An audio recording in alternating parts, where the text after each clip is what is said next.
Hey, welcome to lecture number 5. Here's where theory meets reality. You've just decided whether to build or buy or extend. Now you need to prove that decision to the finance team. This lecture teaches you how to calculate real return on investment and total cost of ownership for the agentic solutions. These calculations show up frequently on the AB-100 exam, so learn these. All right, let's define total cost of ownership. It's not just the cost of tokens you're consuming. TCO includes everything. That's development cost, building the agent. Copilot Studio might be $200,000 in consulting. Azure AI Foundry custom development might be $500,000 or more in inference cost. Actually running the agent, each API call costs money. This is where model routing helps. Our cheaper models for simpler tasks reduce inference cost dramatically. Azure compute, storage, logging, monitoring, these are typically small relative to development, but they're ongoing.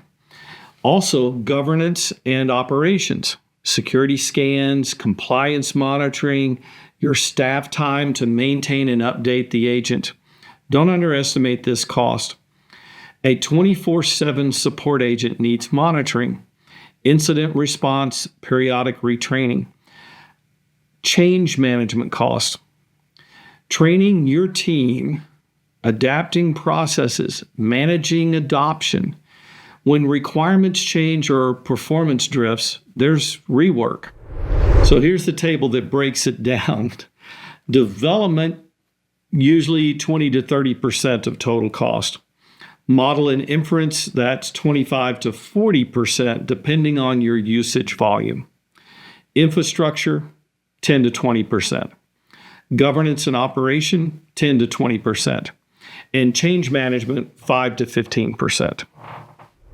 Now, the way you reduce TCO, model routing, for instance, that reduces inference costs significantly because you're not paying premium prices for simple queries.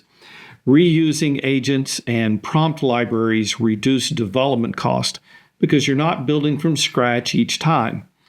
Microsoft Purview and automated alerts reduce operations cost, and phased pilots reduce your risk because you're not betting the whole organization on one big build. Now, the return side. ROI equals benefit minus TCO divided by TCO. So let me give you a concrete example with customer support automation.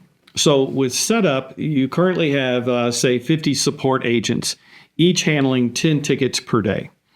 The proposal is to deploy an AI agent that handles 40% of the tickets, the simple request and the tier 1 issues. That frees up 20 agents worth of capacity.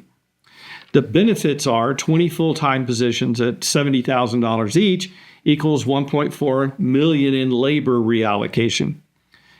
That also means faster first response, 5 minutes versus 2 hours on average.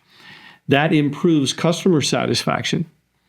Estimate a 5% reduction in churn. If annual revenue is $50 million and churn was 3%, that's $750,000 in saved revenue. So the total annual benefit, $1.4 million plus $750,000 equals $2.15 million, okay? Cost, on the other hand, so your year 1 development is $400,000 for your Copilot Studio setup in integration with the help desk system. Year 1 inference is 20,000 tickets per month times 12 months at 5 cents per ticket. That's 120,000. Year 1 infrastructure in operation is 80,000. So total year 1 TCO, 600,000.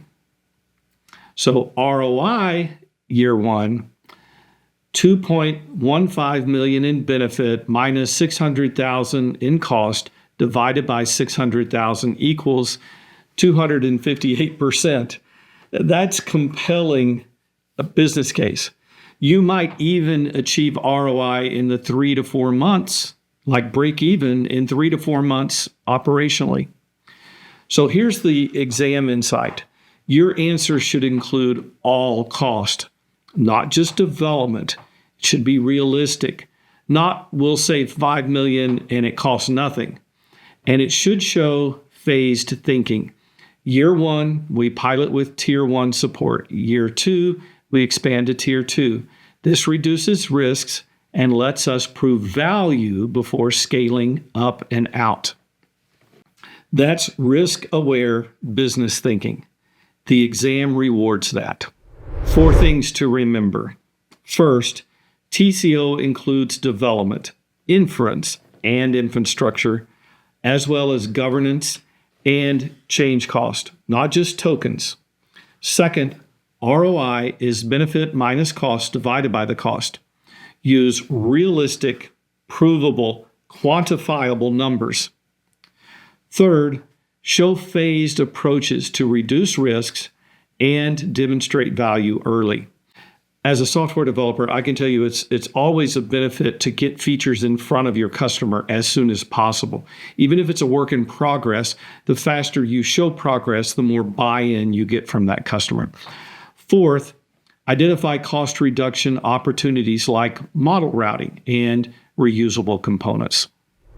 Next, prompt engineering and prompt libraries, because even a well-justified solution needs consistent, reliable prompts to actually work.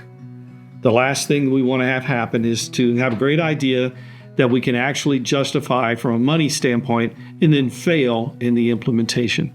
So I'll see you in Lecture 6.